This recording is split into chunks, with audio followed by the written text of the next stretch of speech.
के कमाल करेला कुत्ता पाले हमारे नए रिश्तेदार कुत्ता पाले हमारे नए रिश्तेदार कुत्ता पाले हमारे नए रिश्तेदार कुत्ता पाले हमारे नए रिश्तेदार कुत्ता पाले समन के बहिनी के देख करेला देखभाल करेला उनके से जियो पे चढ़ के कमाल करेला कुत्ता पाले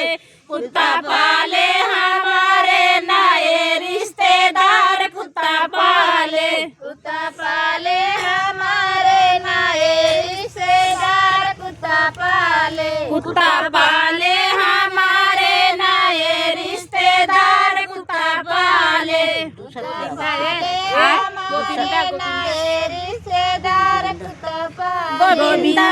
के बहिनी के देख करेला देखभाल करेला उनके से जियो पे चढ़ के कमाल करेला कुत्ता पाले हमारे नए रिश्तेदार कुत्ता पाले हमारे नए रिश्तेदार कुत्ता पाले हमारे नए रिश्तेदार कुत्ता पाले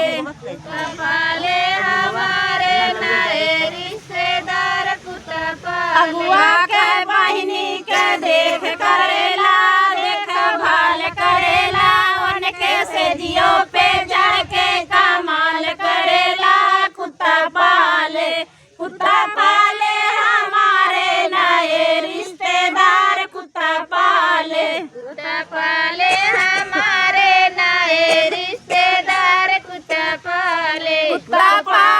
हमारे नए रिश्तेदार कुत्ता पाले हमारे नए रिश्तेदार कुत्ता पाले अब न बोवई बयालू भाटा नमस्ते टाटा अब ना बोवई बयालू भाटा नमस्ते टाटा अब न बोवई बयालू भाटा नमस्ते टाटा अब ना बोवई बयालू भाटा नमस्ते टाटा भटवा तोड़न गईली समधी के बहिनी भटवा तोड़न गईली समधी के बहिनी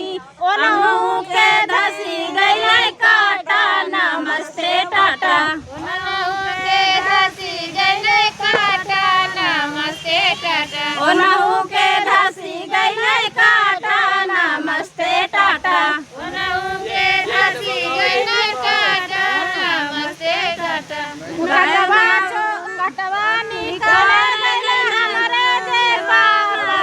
कटवा निकल गइल हमरे जे पापा ओनहु से जोड़ लेनी नाता नमस्ते टाटा ओनहु से जोड़ी ले नहीं नाता नमस्ते टाटा ओनहु से जोड़ लेनी नाता नमस्ते टाटा ओनहु से जोड़ ले नहीं नाता नमस्ते टाटा अपना बोवई बयालू भाटा नमस्ते टाटा अपना बोवई बयालू भाटा नमस्ते टाटा अपना बोवई बयालू भाटा नमस्ते टाटा अपना बोवई बयालू भाटा नमस्ते टाटा भटवा तोड़न गइल सविंदर के बहिनी भटवा तोड़न गइल जोगिंदर के बहिनी ओनहु के झाप गए काटा नमस्ते टाटा ओनहु के चाप देलै काटा नमस्ते टाटा ओनहु के चाप देलै काटा नमस्ते टाटा ओनहु के चाप देलै काटा नमस्ते टाटा कटवा नरन गइल हमरे जे भैया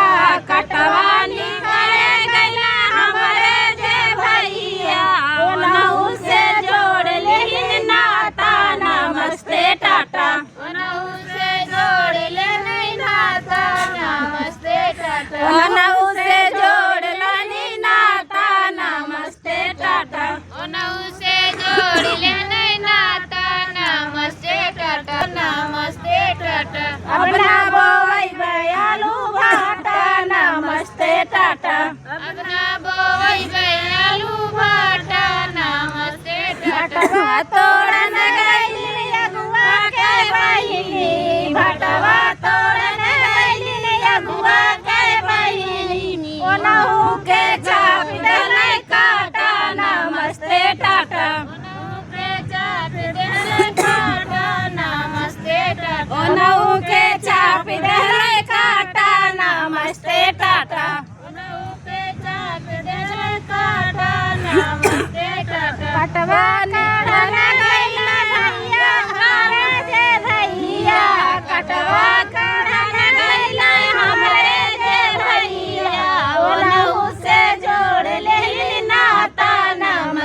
मीठा नेबुला फरेला 160 मगर खट्टा खट्टा नेबुला फरेला 160 मगर खट्टा मीठा नेबुला फरेला 160 मगर खट्टा मीठा सबदी के बहिनी रखे 4 घंटा मगर ना ऐसा ना गाओ गाओ गावा बच्चा कहीं गाय गो गा दो तो है ना अरे सामने पूरा गा दो पक्का नेबुला फरेला 160 मगर कच्चा पक्का